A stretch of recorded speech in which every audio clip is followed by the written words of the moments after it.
Hello and welcome to today's flip through is the Star Trek Tarot, the original series.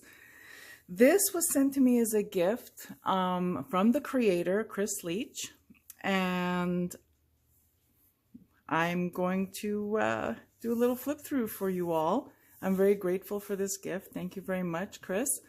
He is also the creator of the New Wave Tarot, which there's also a flip through on my channel for. And let's begin. Now,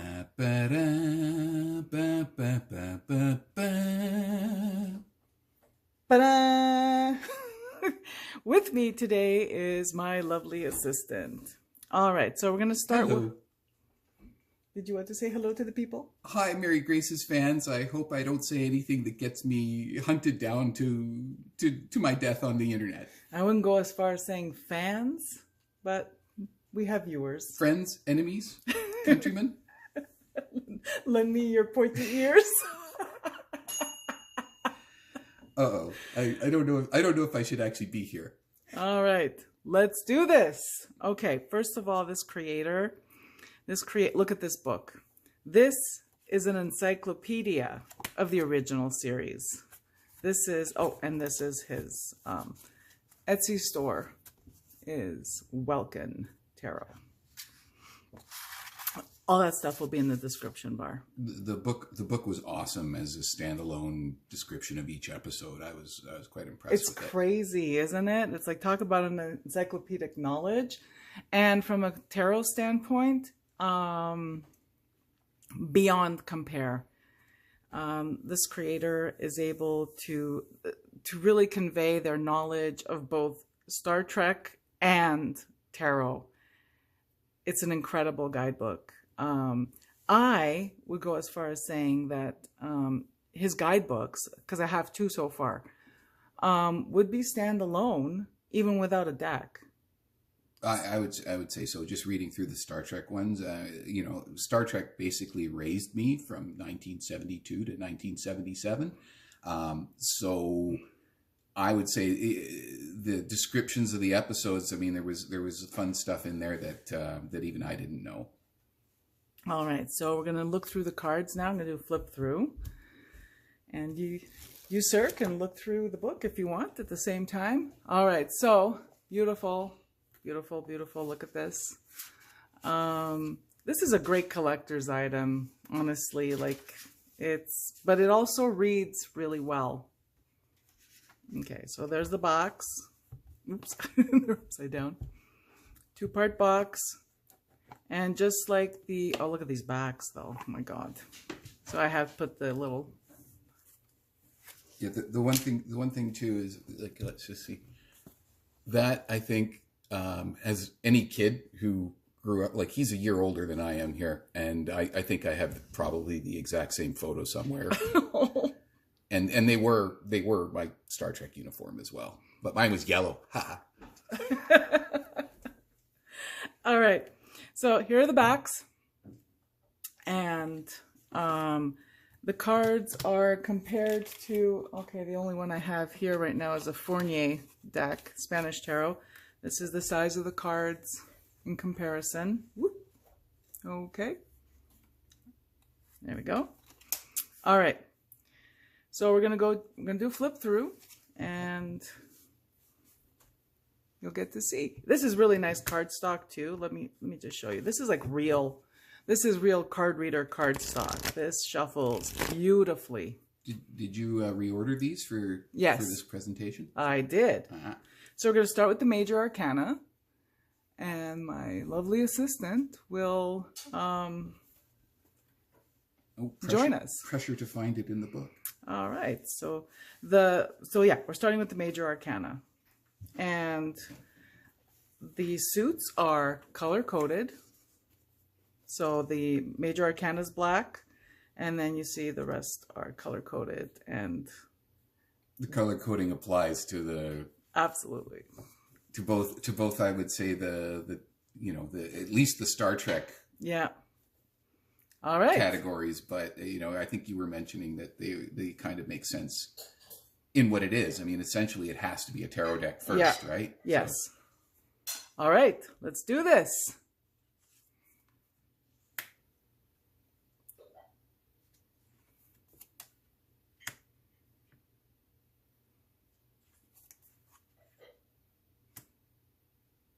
The collage work is really good.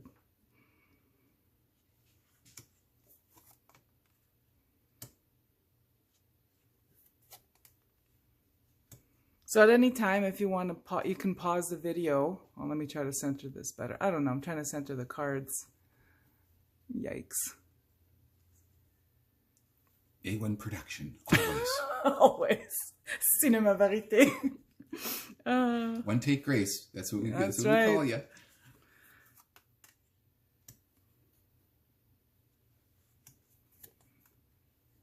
I love the dog in the dog suit. It's just I remember wanting one. None of the dogs that I knew around the neighborhood ever wanted to have the cardboard horn glued onto the top of his head. Oh, you didn't try hard enough. I did. I have the scars to prove it. Requiem for Methuselah. Yes. A bold choice. I agree.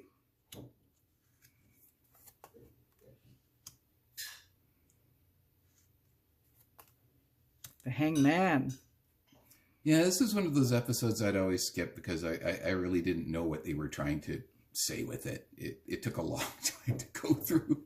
But I think, you know, the dichotomy of the character, it does kind of work for that.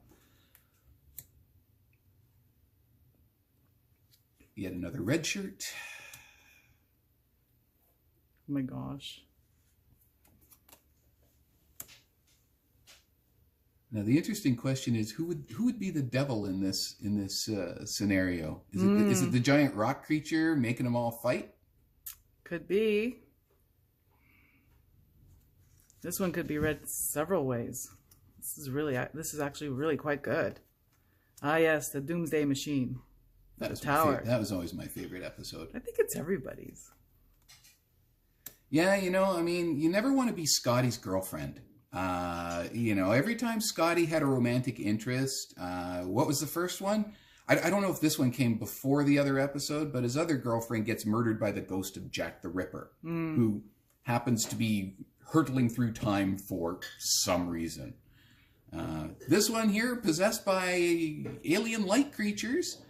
And then in Star Trek V, for some reason, Uhura's his girlfriend and winds up doing a fan dance. Nothing wrong with that. I mean, I would have wanted to see the fan dance a little earlier, but she didn't have to do the fan dance. Well, it could have been one of those other, like, you know, burly Marine type guys that were going along with them. I mean, equality and all that. Yeah, no, Uhura didn't have to prove anything. Love her. Ah, yes. Oh, one of my first crushes. Turns out she was Batgirl too. Yeah, so. I guess they had a whole bunch of old Roman gear from 1960s sword and sandal epics, and they thought, well, yeah, hey, well, you know. You think Desilu picked them up at some kind of yard sale? Yard sale. I'd say yeah. a Roman movie yard sale. Con. What was it? Oh, sorry. What was that card for? Judgment. Judgment. Would you say it fits? Yeah, I would say it does. Con judging Kirk. Yeah, there's this Kirk whole judging Con first. There's literal judgment, and then there's revelation, and you know, where information's revealed. Spin-offs and Terry Garr in the shortest skirt imaginable. Oh my God, the hat to conceal his ears. Oh my God. Because nobody'd look at his complexion and weird eyebrows and go, wait a second. Yeah. All right. So we start with, I think this is wands. Sorry, guys. Referring to the book. I have to refer to the book. I have to make sure I get this right.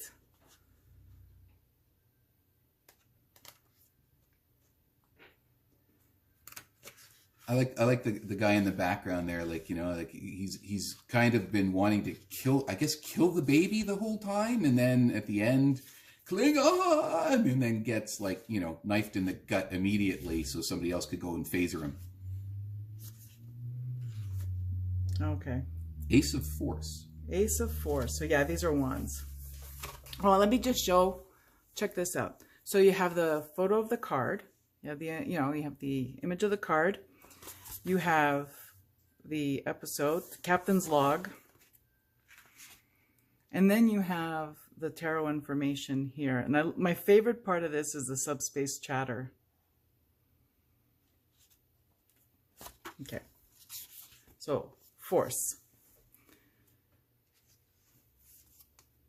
Tomorrow is yesterday.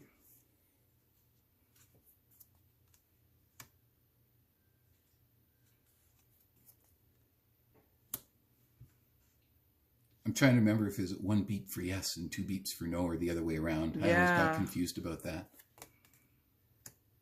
Oh my gosh. 10,000 quatlus that she fell out of that outfit about maybe 3 or 4 times during filming. How do you fight in an outfit like that? You know, I mean, Kirk's, well, Kirk's the only one who's got shirtless in that episode too.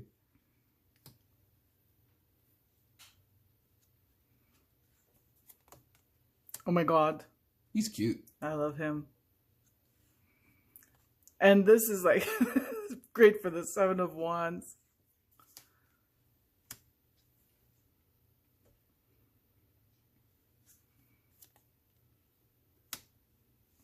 Their July 4th episode.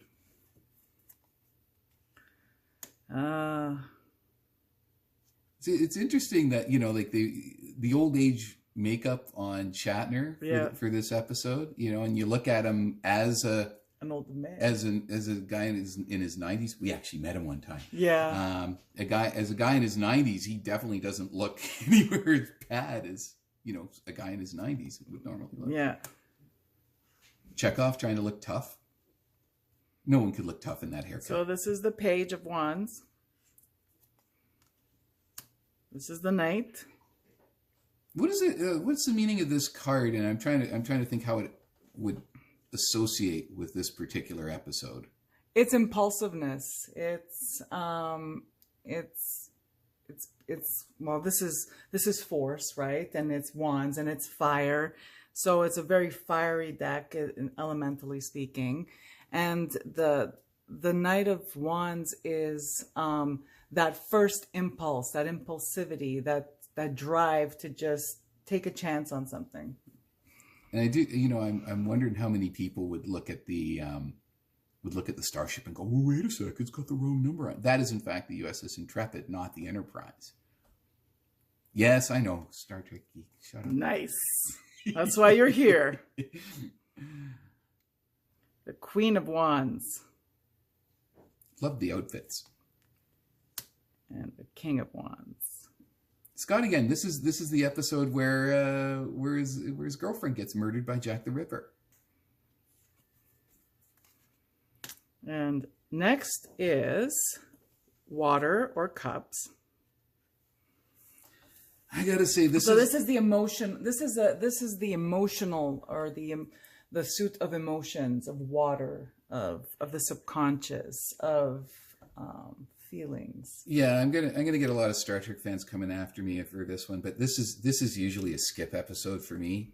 As soon as like, you know, the mime starts with the emoting and stuff, it's like, okay, I can skip forward to the end, and, you know, pretty much. I don't know what they were doing with this episode.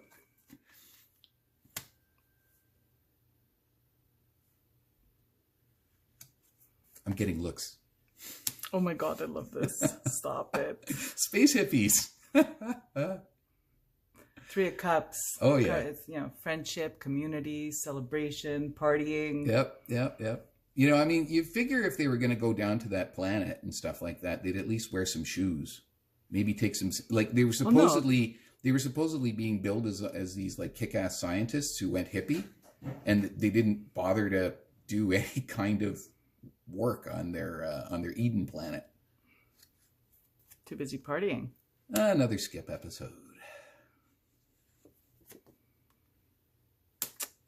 Card of sorrow and disappointment, where you're looking at you're looking at one thing that hasn't lived up to your expectations, totally blocking out any other opportunities at this point. I liked all the Shakespeare references in that one. That was probably Shatner wanting some more Shakespeare in the episode.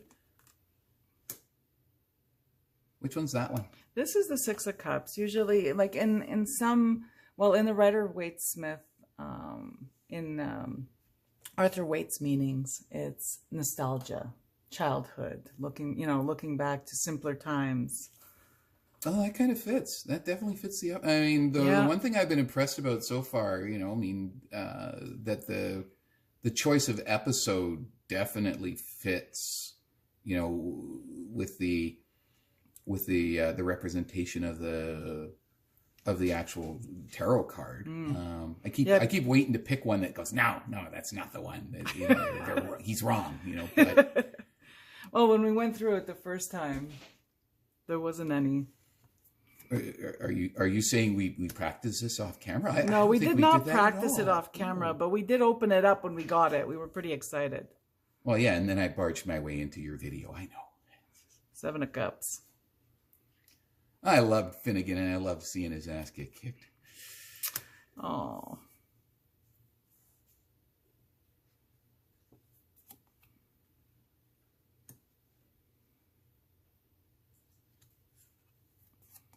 Oh my God, tribbles. So, which one is that one? This is the Ten of Cups, a happy family. And yet they all get beamed on into the engine room of a Klingon starship, starting the glorious Klingon Triple War. Well, all families have their issues. Hello, beautiful. Yeah, oh my goodness. Stop it. Stunning. They would have been more gutsier if they would have at least had the first interracial kiss not be forced by mind control. Yeah. Nobody. I don't think anybody really needs mind control to seriously to give Nichelle Nichols a kiss here. Yeah. Anyways. Oh my God. Less said, the better. The Horta. Horta is Greek for plant. Is it? Yeah.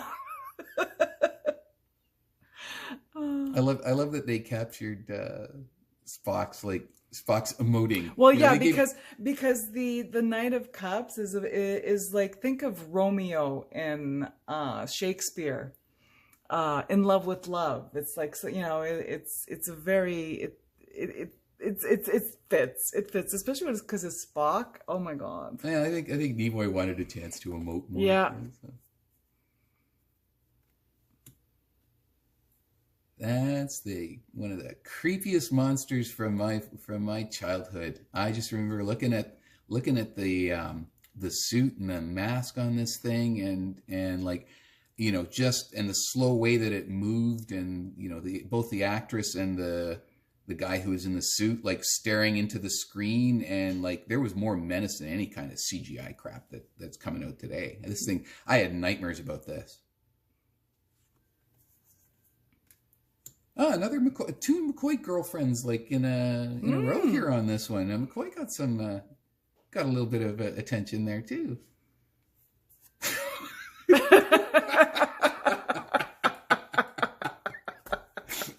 I love this card. The bit that I love about this, it's like, first of all, this is one of the most ridiculous episode I think everyone can admit, but the fact that, McCoy is now some disembodied sky god who's staring into the top of Spock's empty head, and controlling him, Oh my God. Especially when he gets out the stupid little remote control and like controls him and stuff. It's like, I'm sorry, tarot friends. I forgot to mention that the suit of water, cups, is the suit of feeling in this tarot deck. And this, of course, is the suit of logic, which is swords and air.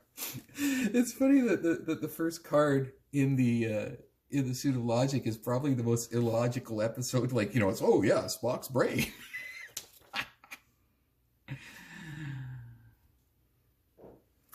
Yeah. I'm almost expecting him to start like singing like that old cowboy song, like that one song that has the guy screaming in the sky.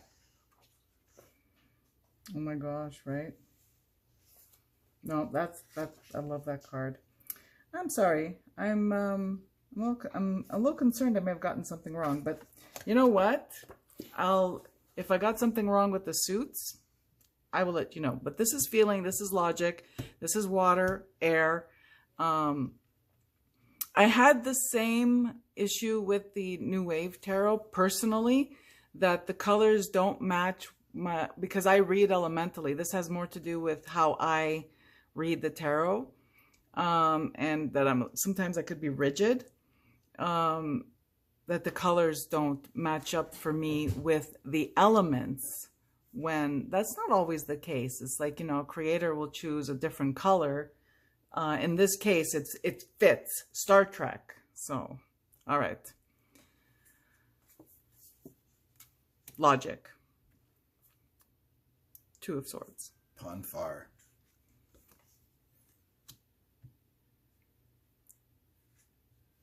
Sorrow. Oh, they got thrown out of the Garden of Eden. So in that episode, yeah.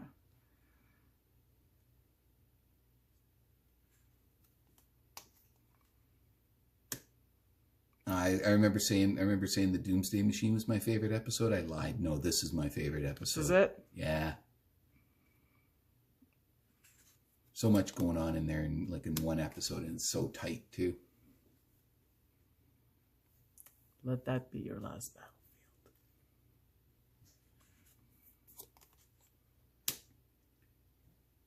It's funny how they were able to do so many. It didn't seem over the top at the time. I mean, I remember going when that previous card, like the last battlefield. I remember they're going, oh yeah, okay, I see what they're trying to tell me. It's like, oh, your racism is so arbitrary because, like, you're white on the left side and he's white on the right side, and I mean, I think it's quite an interesting thing. I thought they were over the top at the time, like when they were hitting us with that, and that, in retrospect, maybe you need to be over the top. Yeah. When discussing stuff like this, and it's a good episode to show what eventual. The fact that it's still relevant today. Yeah. And that where the hate will lead both sides, oppressor and oppressed, at the end. Yeah.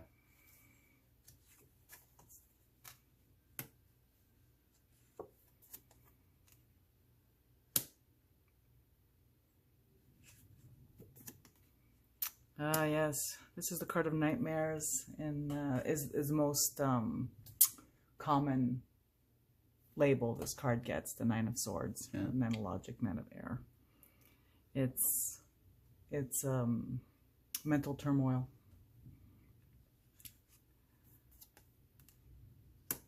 The flying egg creatures. I remember this. This was one of my favorites as well, especially when that hokey went. Oh my! Hello. The naked time. You know what the interesting thing is that during this episode I remember going, okay, he looks so amazingly buff and lithe here, and then in the next episode when he's in sick bay, it's like he's not puffed up anymore, and it's like I'm going, did they switch actors or something, or did they do something to make him look better here? And I don't know, it was weird. But that's a good portrait.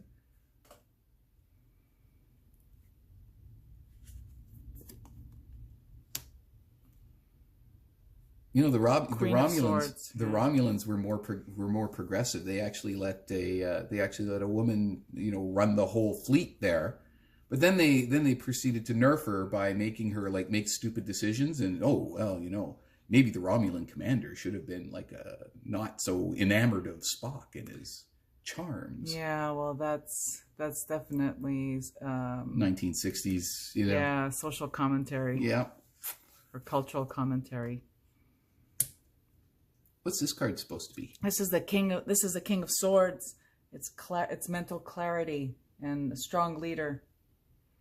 It definitely fits, you know. I mean, Right? yeah. I know. Oh Spock, my God. Spock making big decisions. And now we have, this is the suit of will. So here's where I'm confused, because the red suit was force, and this is will. I just have to, I'm trying to figure out if perhaps I have the two mixed up. But we're just going to continue with what I'll do in the description box. If I figure out that I did make a mistake, folks, I will correct, and I will put the correct suits in the description box. Because one thing I wish the book had, and it probably does, but let me see, is lining up the renamed suits. See, I always find the renamed suits a bit, again. I can't look at this card without hearing Shatner chewing the scenery with that accent that he puts on in this episode. Okay, so the traditional suits of the tarot represent the four elements: fire, water, air, and earth. Here in the Star Trek tarot, the same suits are color-coded red, blue, gray, green, and yellow, echoing the respective Starfleet departments, as you had said: operations, medical sciences, and command. The only thing I can't find is, it would be helpful, and I'm going to have to make this for myself, is a little note that says which is air, which is fire. Rosetta Stone. You want a cheat sheet Rosetta Stone on that one. Yeah, and I don't mind. I could do that. This is a really good deck. I think it's... You haven't tried reading with this one yet, have you? Well, no, I have not. Ooh. I know. I wanted to save that because this is just a flip through. Oh, yeah. So that's the only thing, folks. That's the only thing I'm unsure of.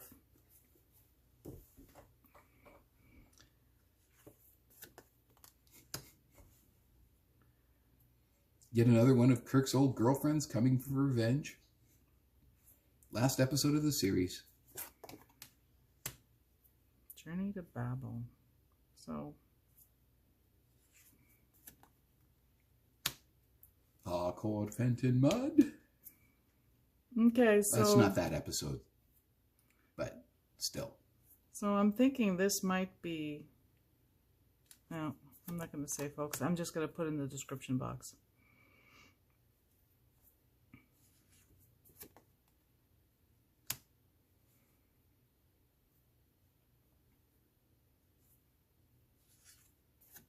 So the imagery is quite like I like how it's put together. It's not just the image from the shot. It's like multiple shots combined into one image that kind of, it evokes both the, like, for me it evokes the episode of what's going on here. For me, I'm not a fan of collage at all, digital or analog, and I find that this is really, it's some really fine collage work. Yeah, I mean, as a fan of the show, you know, every bit in the collage actually hits to the importance of, like, you know, a lot of times you know, it also blends seamlessly. Yeah, I mean, if it was just a shot of a character on the bridge, that could have been from any episode. So, I mean, and there's some episodes where you really don't get a strong visual representation of what was going on, but every single card that I've seen so far, you know, you can tell exactly what episode that was from based upon the imagery selected. Yeah. Even that one Dagger of the Mind, which was just Kirk looking like he's being tortured and, you know, you saw the light above it. Yeah. A very simple collage, but without that, you would kind of go, well, what episode is this from? Yeah, no, and like I said, I'm really not a fan of any kind of collage. Tarot decks, I find they're either... too busy. They're too busy to look at. There's too many random elements. They're sloppily They're sloppily put together, whereas this is seamless. It's beautiful. This, to me, if I didn't know it was collage, I would think that this was exactly the way it appeared in the episode.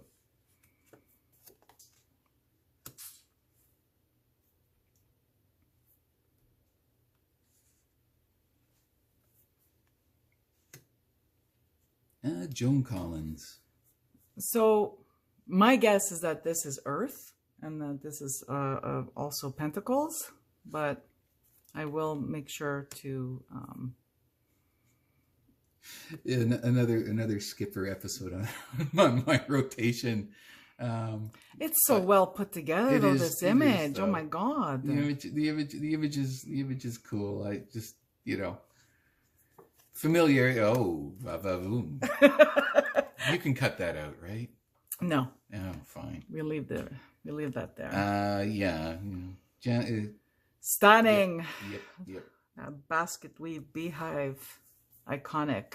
You know the funny thing is, watching this episode in retrospect,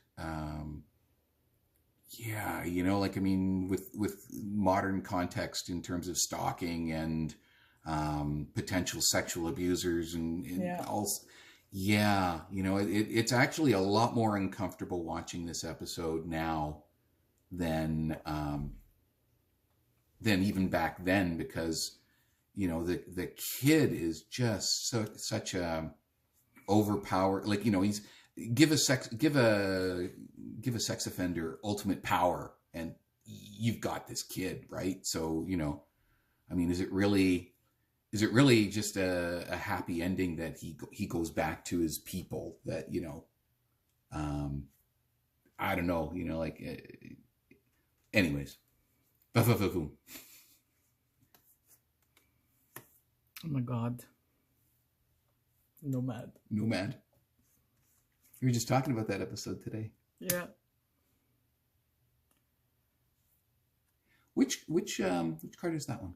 You know what? I'm gonna go with what I thought it was, that this is Earth or Pentacles, and that is the Queen of Earth, the Queen of Pentacles. Strong maternal woman, like rooted in Earth.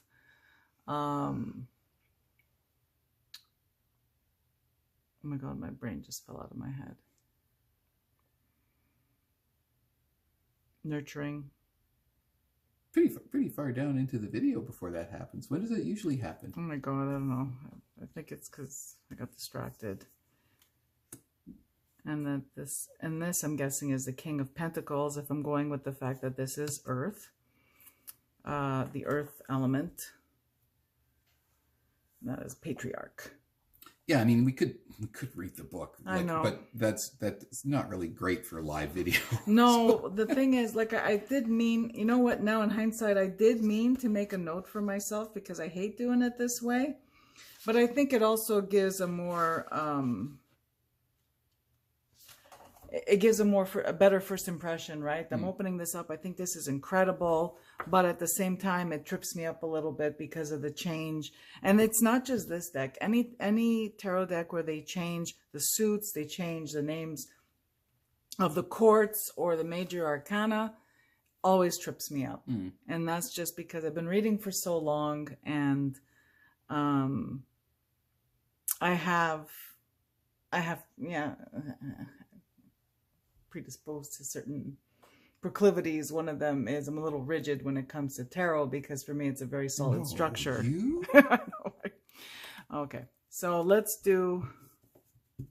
So yeah, so for the folks watching, okay, first of all, look at this. So this is like a little big for me to shuffle this way, but this cardstock, if it's anything like the other one, which I'm sure it's the same, check this out. Beautiful. This is why I never play poker with you. You know, I learned how to shuffle like this when I was like 6 years old. My older cousins would be playing poker with their friends, and I would be the dealer. Because they didn't trust each other, of course. So, and they taught me how to shuffle. I had my own little visor and everything. Did they tip you? They did. Well, that's good. Oh man, did I get tipped well. I would make, this is like, I was 6 years old in 1974, and I was making like $10 per poker game. Yeah, as a dealer. Wow. Like, that's a lot of money. My brother never gave me anything. No. It was usually my cousin's friends that would pay me.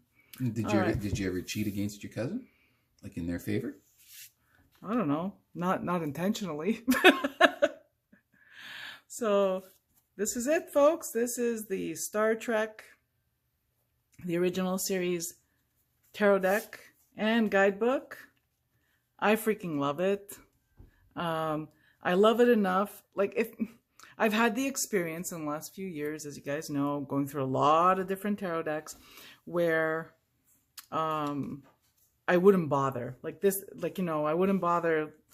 Oh, well, I don't know what suit is what. I can't tell which one's earth and which one's wands, or which one's earth and which one's fire.